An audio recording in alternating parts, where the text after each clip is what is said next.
Hey all, no clue how to process all of this, and I know it's a tome. Hang in there if you can. It's been 2 months since D-Day and my wife and I opted to attempt to restore our marriage. Background is we have been married for over a decade and have a disabled 4-year-old child together. We have had ups and downs in our marriage, including a 4-month separation in 2016 that was caused by life becoming absolutely crazy for both of us from a career school perspective. I was not the easiest husband to deal with early in our marriage, but worked on my issues and always agreed to counseling and participated thoughtfully and intently whenever we engaged with therapists. I held myself accountable for my actions and was held accountable by counselors, so I always worked whenever problems were presented.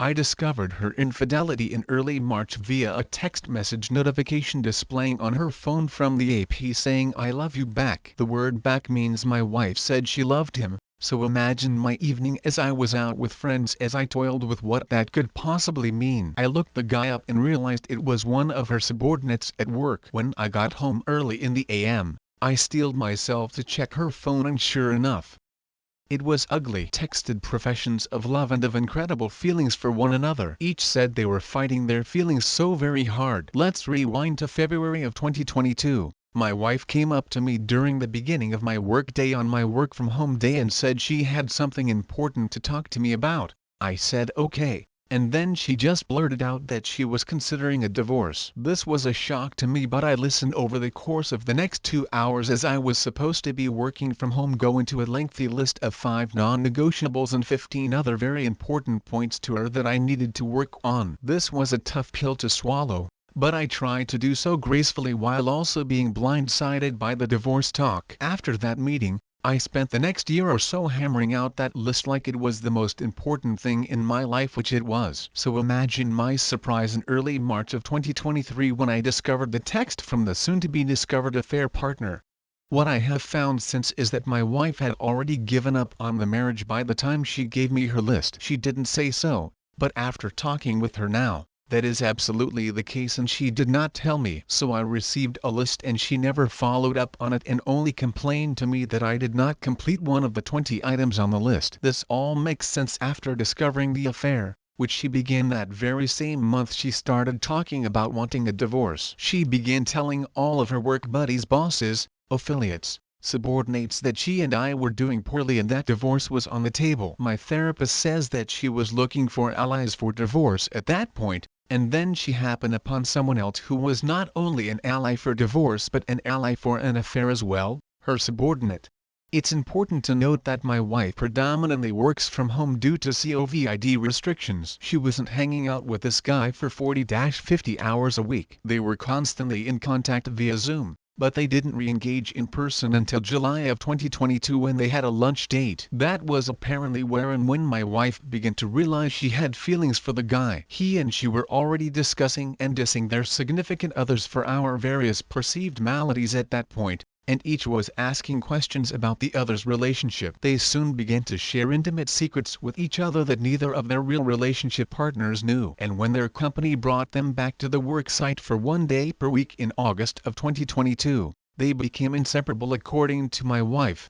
They went out for breaks together, went to lunch together, walked to their cars together, and they got cubicles right next to one another. My wife officially left her job at the outset of February, allegedly because she wanted to concentrate on our family, is what she told me. That is the very day that she told her subordinate that she loved him and that he reciprocated the advance. They spent the next 5 weeks intensely texting, calling one another, emailing, and even going on at least one date. I am not sure if I caught it before it became physical, but it is possible I did. I have text and email evidence to suggest it did not necessarily become physical, but some of the details are so crazy that I still cannot believe it didn't.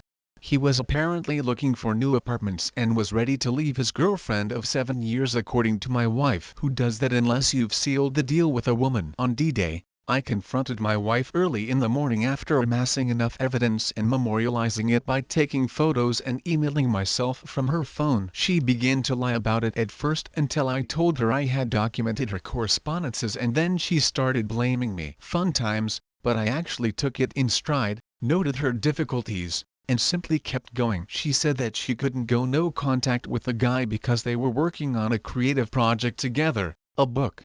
I somehow managed the wherewithal to ask her if she could simply go no contact until we could meet with our marital therapist and let him make the assessment of contact permissions, and she agreed. I also told her she had to end things with the guy the next day and gave her the opportunity to call him. I regret not being there in the room for the call, as I have come to learn how much extra nonsense was shared at that time. She apparently spent the next 2 weeks in the affair valley, trying to figure out how to have both her husband and affair partner at the same time. Then I discovered the contents of the book they were writing together. My wife was co-authoring a novel with this guy about a woman who was having a love affair with a younger man. The AP was 28 and my wife is 43, and meanwhile her husband in the novel was murdered.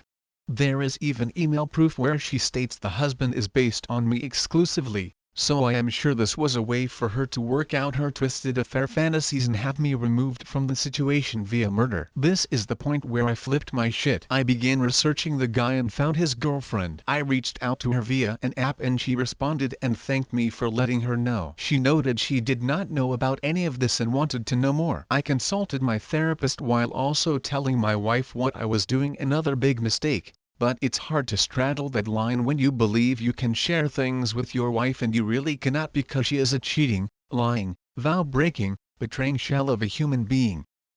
The woman turned out to be an incredibly nice individual and was heartbroken about her partner's infidelity. My wife was furious I had found her and reached out. My wife, who had apparently already gone behind my back numerous times since D-Day and still remained in contact with the AP, now reached out to the AP over both my demands as well as our marital therapist's instructions. But the AP told her to never contact him again, which was great. My contact of the AP's partner ended up severing the ties, at least for a little while.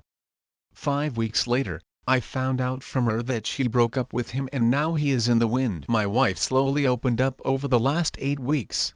It seems most truths were trickled out, and typically only if I forced her hand, like telling her I was going to take her phone and get an expert to extract all deleted texts. She has admitted to falling in love with a guy and that the emotional affair spanned 8+ months, but she is begging me for reconciliation at this point. We have seemingly made a lot of progress over the past 2 months since D-Day, but it's still horrible for me emotionally and physically. I have physical manifestations of the PTSD of betrayal trauma, including hand tremors, anxiety attacks, depressive periods where I cannot focus on anything including simple tasks. One of the more difficult realizations has been that my wife's massively increased drive during February was due to her wanting to bang this guy but only having me, her husband, as a consolation prize while she waited for him to make a move. My wife swears up and down that it was not physical, even though she has lied about nearly everything until I have found actual proof to dispute her. And that brings us to her current hospital stay. My wife has had a history of bowel obstructions, 2 of which caused hospitalization. It was always reconciled naturally within 2-3 days of hospital admission, but nonetheless it's still a big deal. Well, on Tuesday of last week, she began having acute symptoms of another obstruction episode and I took her to the hospital. Upon performing entry-level blood work, they found out she was pregnant. We have never been able to get pregnant together despite a lengthy history of attempts.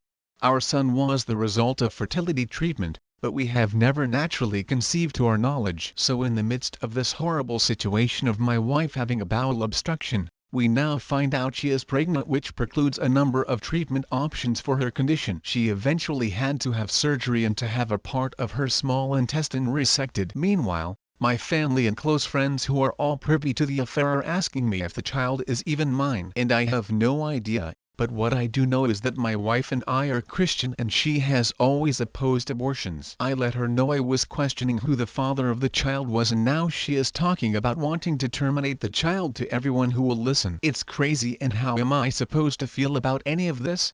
OP.